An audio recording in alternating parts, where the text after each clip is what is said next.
नमस्कार मित्रांनो.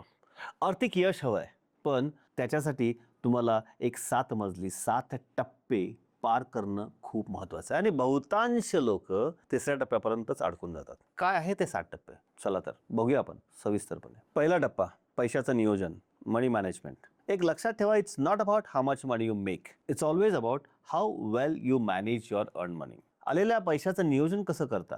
तुम्ही तुमचं बजेटिंग करता का? तुमचा झोमॅटो किंवा इतर गोष्टींवरती खर्च किती होतो? तुमचा एंटरटेनमेंटवरती खर्च किती होतो? या सगळ्या गोष्टींचं विश्लेषण करून तुम्हाला माहिती असणं खूप महत्त्वाचं आहे. नाही तर काय होतं की पैसा आल्यानंतर पैसा कुठे जातो हे कळतच नाहीये. त्यासाठी एक 50-30-20 रूल डिफाईन करा. सिंपल आहे. 50 घर खर्चासाठी, 30 एंटरटेनमेंटसाठी किंवा स्वतःसाठी आणि 20 भविष्यासाठी. कारण एक लक्षात ठेवा, भविष्यात येणाऱ्या गरजांसाठी तुम्ही भविष्यात प्लॅन नाही करू शकत. त्याच्यासाठी तुम्हाला आजच नियोजन करायला पाहिजे. तर 20 त्याच्यासाठी. दुसरा टप्पा कर्जाचं नियोजन. आणि कर्ज जर असेल तर माझ्याकडे सेफ्टी नेट काय? कर्ज सगळ्यांनाच असतं. हाऊसिंग लोन असतं, पर्सनल लोन असतं, बिझनेस लोन, कॅश क्रेडिट, अशा अनेक अनेक गोष्टी असतात. आता ते कर्ज कसं ऑपरेट होतं, मी किती व्याज देतो, वर्षापाठी मी त्याला किती पैसे देणं लागतो, या सगळ्या गोष्टी समजून घेणं खूप महत्त्वाचं आहे. आणि त्याचबरोबरीने तुम्हाला तुमचं सेफ्टी नेट चांगलं आहे का? तुमचं लाईफ इन्शुरन्स आहे का? हेल्थ इन्शुरन्स आहे का?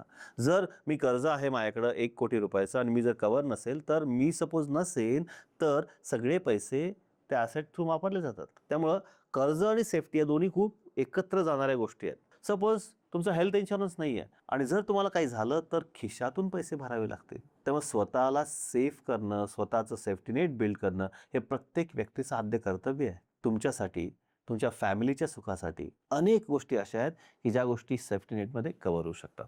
टप्पा तिसरा, आवडो किंवा नाही आवडो.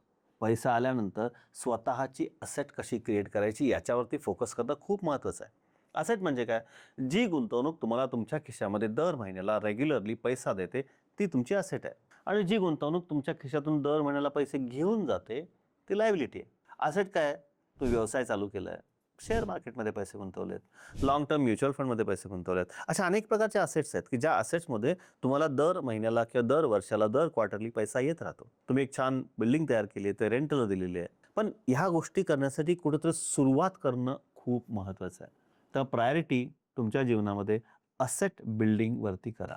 असेट तुम्हाला लाँग टर्ममध्ये खूप सारी सिक्युरिटी देत राहील. टप्पा नंबर 5, स्वतःचं घर.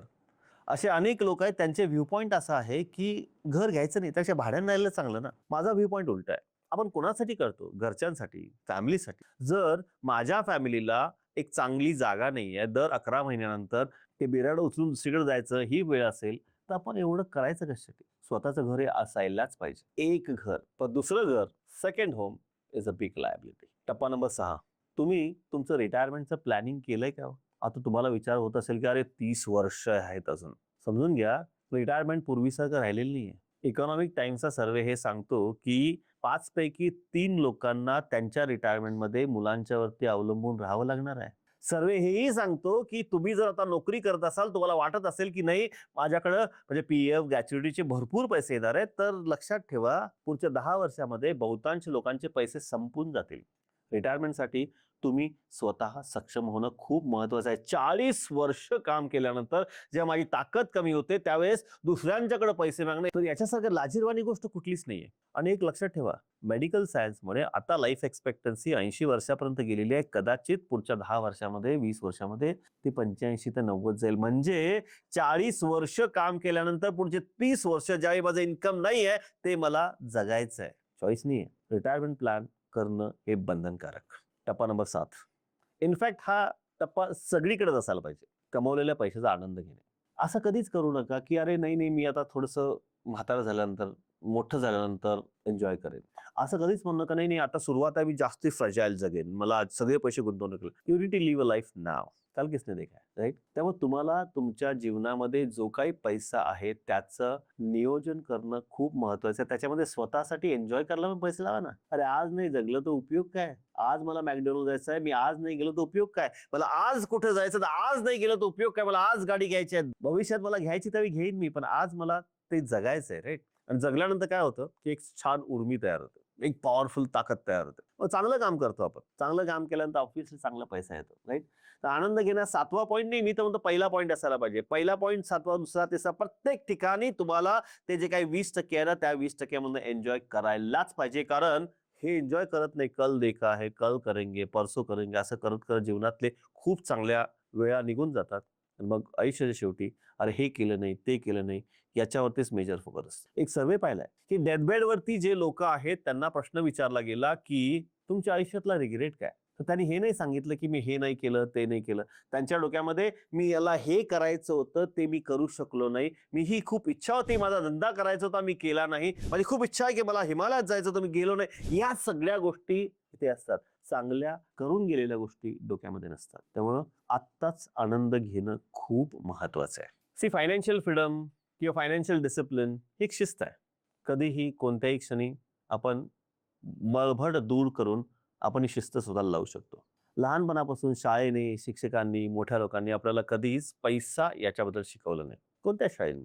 पण जर यशस्वी व्हायचं असेल तर शिस्त अवलंबवणं अतिशय महत्वाचं आहे.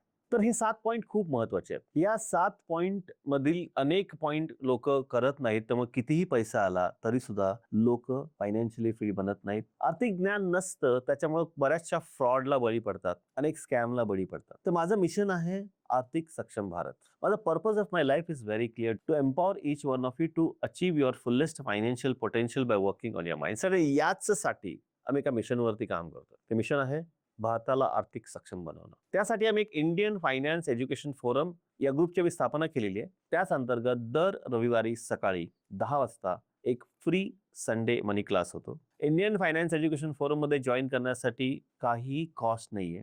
इथं प्युअर फायनान्शियल एज्युकेशन दिलं जातं आणि सर्वात महत्वाचं म्हणजे आम्ही इथे कुठलाही तुम्हाला पुढचा प्रोग्राम अपसेल करत नाही. तो click on the link, join Indian finance education forum, spread this to your groups and let us together make India a powerfully financially enlightened. Thank you so much. भेटूया आपण पुढच्या व्हिडिओमध्ये.